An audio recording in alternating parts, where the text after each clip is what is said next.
Почитувани, Даниела Арсовска синоќа потврди дека Христијан Мицкоски бил вклучен во преговорите за набавка на автобуси за град Скопје.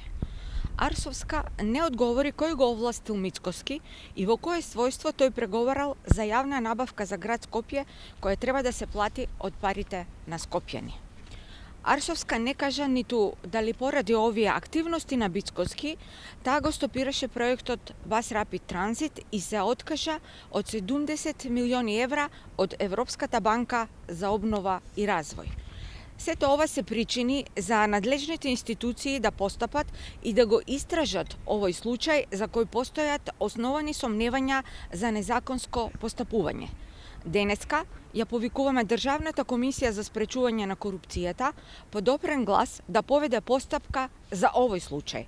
Мора да се истражат сите околности за да се спречи евентуална нова незаконска набавка.